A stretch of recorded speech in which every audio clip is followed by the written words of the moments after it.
We are out in the lava zone. Bradman and Vince the Coconut Man. We just come upon a discovery. It's pretty sick.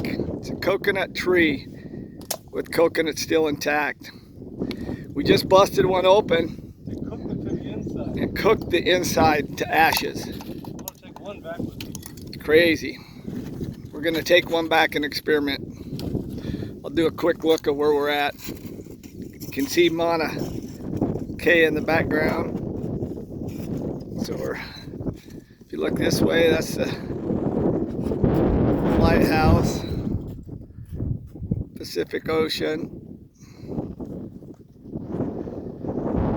We also found over here what's left of a house.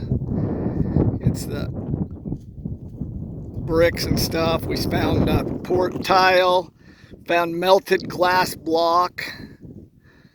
I don't know if you can see the different color of the lava right there. It's also right in a sulfur vent, which we found a few out here that are pretty hot.